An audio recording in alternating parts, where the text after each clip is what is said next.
एक दिन मैं घर पर अकेली थी। उस दिन मौसम काफी खराब था। बिजली भी चमक रही थी और बारिश भी हो रही थी। रात के करीब 10 बज रहे थे और मैं पढ़ाई कर रही थी कि तभी बाहर एक धड़ाम की आवाज सुनकर मैं बाहर आई।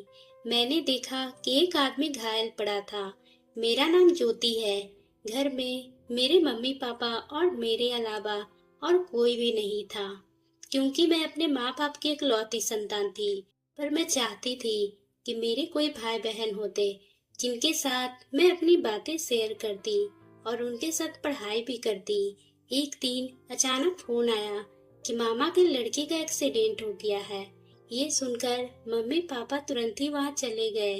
पर एक दिन के बाद मेरे एग्जाम आने वाले थे, इसलिए मैं नहीं गई और घर पर अकेली ही रह गई। उस दिन मौसम बहुत ही ज्यादा खराब था।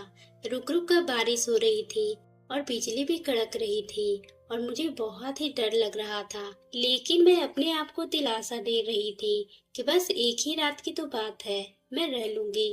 रात के करीब 10 बज रहे थे। अभी मुझे और भी पढ़ना था। सोचा कि चलो एक कप कॉफी ही बना लूं, फिर पढ़ाई करूंगी। मैं किचन की तरफ बढ़ी ही थी कि तभी जोरदार ब्रेक लगने की आवाज सुनाई दी और फिर एक चीख सुनाई दी। पहले तो मैं थोड़ा घबराई थी, फिर मैंने गेट खोल कर देखा तो सामने एक आदमी घायल हुआ था। वहाँ मैंने इधर उधर देखा कि शायद कोई दिखाई दे, पर वहाँ कोई भी नहीं था जो उसकी मदद करता। अगर मैं डर से घर के अंदर चली जाती तो वह वहीं मर जाता। और कुछ ही देर सोचने के बाद मैंने उसे उठाने का सोचा।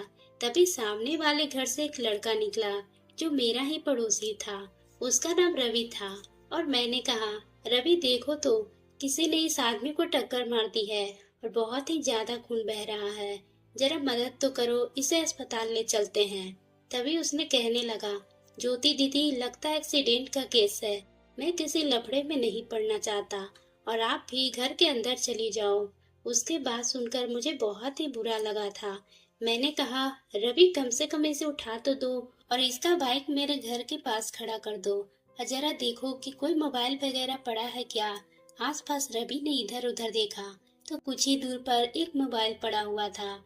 उसने उठाकर वो मोबाइल मुझको दे दिया और फिर हम दोनों ने सहारा देकर उस अनजान आदमी को अपने घर ले आई, फिर सोफे पर लिटा दिया और फिर वो वापस अपने घर चला गया। अब मैं बिल्कुल अकेली उस अनजान आदमी के साथ घर में थी। मुझे कुछ समझ नहीं आ रहा था कि मैं क्या करूं, क्योंकि मेरे घर में भी मेरे माँ बाप नहीं थे। तभी मैंने देखा कि बारिश होने की वजह से वह पूरी तरह से भीग गया था और उसके शरीर पूरी तरह से कांप रहा था। मैंने उसकी पट्टी कर दी, पर ज्यादा चोट होने की वजह से मैं उसमें इतनी हिम्मत नहीं थी कि वह अपने कपड़े भी बदल पाए। उसे ठंडक का एहसास हो रहा था, पर वो बेहोशी के जैसे सोफे पर ही लेटा रहा। मैं अलमारी से अपने पापा के कपड़े ले आई और बोली कि आप कपड़े बदल लीजिए, पर वो बेहोश था। फिर थोड़ी ही देर के बाद हिचकिचाते हुए मैंने उसके कपड़े बदल डाले। मुझे थोड़ा अजीब सा लगा था, लेकिन अगर मैं उसके कपड़े नहीं बदलती तो चोट के साथ उसे बुखार भी आ सकता था। पर जैसे मैंने कपड़े बदल रही थी, उसके प्रति मेरे मन में कुछ हलचल सी होने लगी और वह बेहोशी की हालत में ही कुछ बुदबुदा रहा था। उस अजनबी आदमी ने उस हालत में ही मेरा हाथ पकड़ लिया और एक पल के लिए मैं घबरा गई।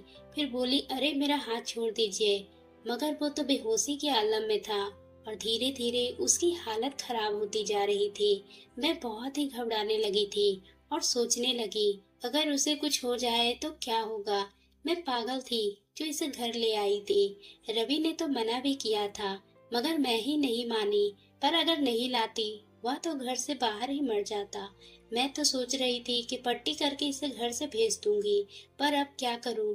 तभी अचानक जोर से बिजली कड़की और उसने बेहोशी में ही मेरा हाथ जोर से पकड़ लिया और मैं उसके ऊपर गिर पड़ी। और फिर अंधेरा काफी होने की वजह से मैं वहीं पर बैठी रही। रात में मैं बिल्कुल उसके करीब बैठी थी, उसके चेहरे को बहुत ही गौर से देख रही थी। मुझे उसके साथ लगाव हो गया था और मैं उसे दिल ही दिल में प्यार कर बैठी थी। उसके बारे में कुछ भी नहीं जानती थी, पर उसकी मासूम सा चेहरा मेरे दिल में उतरता जा रहा था और मुझे अपनेपन का एहसास होने लगा था। मैं उम्र की ऐसी दहलीज पर थी कि मुझे करीब होने पर भी बहुत ही अजीब लग रहा था। इसी तरह सुबह हो चुकी थी और उसकी हालत बिगड़ते जा रही थी। मैंने एम्बुलेंस बुलाई और उसे अस्पताल ले गई और डॉक्टर को दिखाने के बाद उसे पूरी तरह से होश में लाया। तो डॉक्टर ने मेरे बारे में बताया कि मैं ही उसे यहाँ लेकर आई थी। तब बोला कि आपका बहुत ही धन्यवाद, आपने मेरे लिए इतना किया है।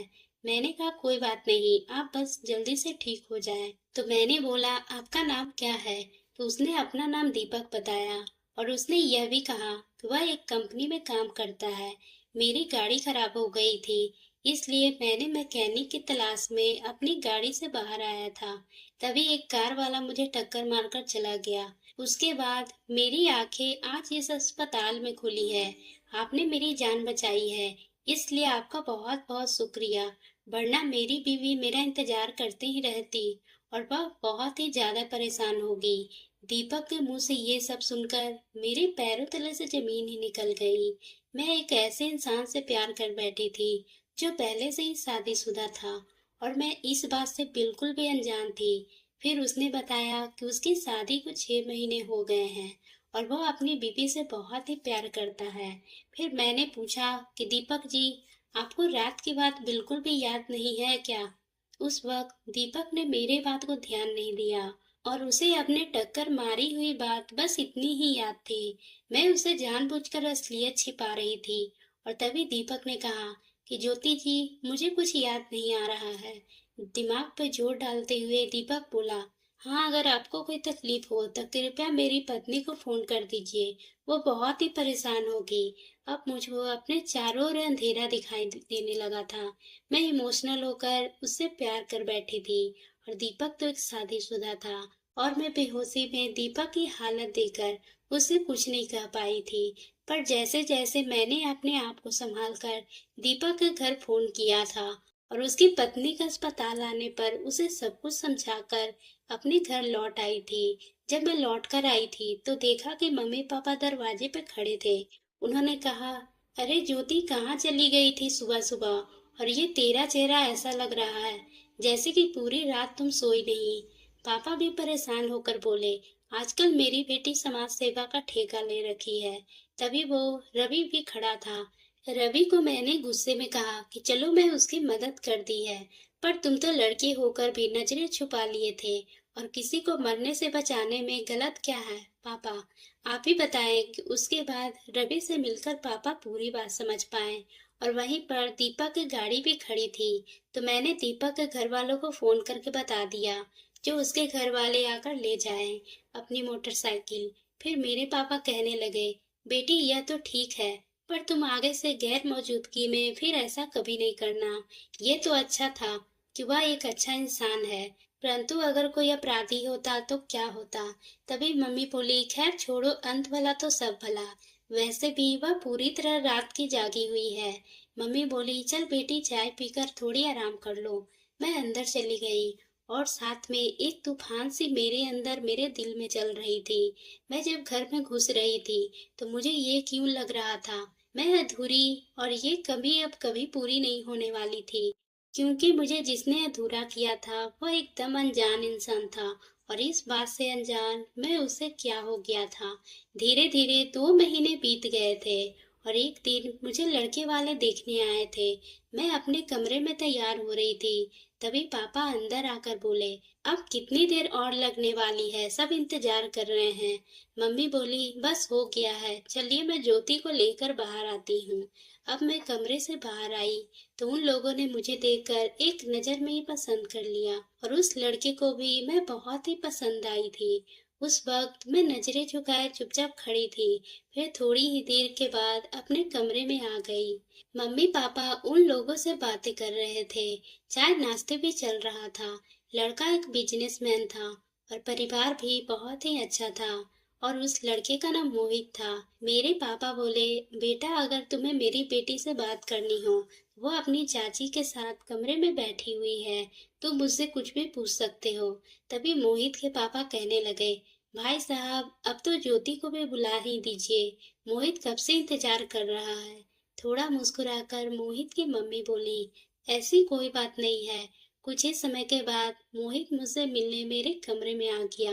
तभी चाची वहीं पर बैठी हुई थी। तभी मोहित मेरे बगल में बैठ गया और मुझे गौर से देख रहा था। मैं बहुत ही ज्यादा हिचकिचा रही थी और मेरे उदास चेहरे देखकर मोहित मुझसे कहा, क्या तुम शादी से खुश नहीं हो? उस वक्त मेरे आंखों में आंसू आ गए और मैं अपने आंसू छुपा नहीं पाई। मैंने कहा, कोई बात नहीं है, मैं इस शादी के लिए तैयार हूँ। तभी चाची हम दोनों को बैठा हुआ देख चाय लाने के बहाने बाहर चली गई और मोहित मुझे गहरी नजरों से देखते हुए बोला, क्या तुम मुझ पे भरोसा कर सकती हो? तभी मैंने कहा, ना तो मैं आपको अच्छी तरह से जानती हूँ और ना ही आप मुझे, फिर भी मैं आपके ऊपर पूरा भरोसा कर सकती हूँ। यह कहकर मैंने एक ऐसी बात बताई जिसे सुनकर मोहित के होश ही उड़ गए। उसके चेहरे के भाव ही बदल गए थे और वह उठकर कमरे से बाहर चला गया। अब हर कोई उसे जानना चाहता था कि आखिर वो शादी के लिए राजी है या नहीं। मैं समझ नहीं पा रही थी कि उस दिन की छोटी सी घटना मेरी जिंदगी में इतने बड़े रूप में सामने आएगी। मैं आंसू से भरी हुई आंखों से मोहित को देख रही थी और मैं उस दिन दीपक के साथ हुआ घटना बता चुकी थी और ये सभी बता चुकी थी कि मैं उससे प्यार करती हूँ। ये सुनकर मोहित तो चुपचाप कमरे से बाहर चला गया था। तभी मेरे पापा ने मोहित से कहा, कहिए क्या फैसला है आपका? तभी मोहित कहने लगा, मुझे लड़की पसंद है। मोहित के पिताजी मुस्कुराते हुए बोले, भैया अगर दोनों राजी हैं तो जल्दी से इनकी शादी करवा दे। और सभी हंसते हुए एक दूसरे से गले लगने लगे। तभी सब अपनी खुशी में व्यस्त थे और मैं कोने में खड़ी थी।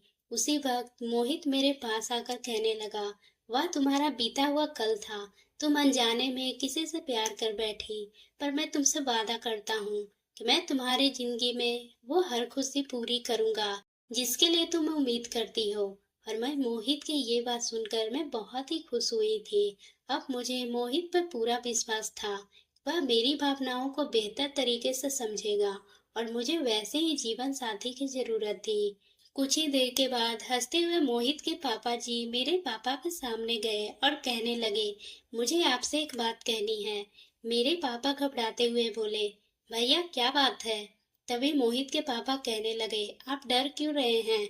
बस इतना ही कहना है कि जितनी भी रस्म है वो जल्दी से इस महीने में पूरी हो जाए और मेरे बेटे की शादी अगले महीने में ही हो जाए। मेरे पापा कहने लगे, कुछ समय मिल जाता तो अच्छा होता। तो मोहित के पापा कहने लगे, मेरे बेटे को पढ़ाई के लिए विदेश जाना है, तो मैं सोच रहा था कि बीच में शादी भी कर ली जाए ताकि ज्योति भी मेरे बेटे के साथ चल जाए। तभी मोहित कहने लगा, पापा जी बिल्कुल ठीक बोल रहे हैं। और सभी शादी के लिए राजी खुशी तैयारी में जुट गए थे। मैं बहुत ही भावुक हुई थी। मैंने मोहित को अपने पति के रूप में स्वीकार कर बहुत ही खुश थी और अगले ही महीने मेरी शादी मोहित से हो गई। और फिर वापस कुछ ही दिनों के बाद मैं विदेश चली गई थी और वहां जाकर मैं बहुत ही खुश थी क्योंकि मोहित मेरा बहुत ही ख्याल रखता था। तो दोस्तों, आपको ये कहानी कैसी लगी? अगर पसंद आई हो तो आप मेरे चैनल को सब्सक्राइब करना ना भूलें और बेल आइकन को भी प्रेस कर लें।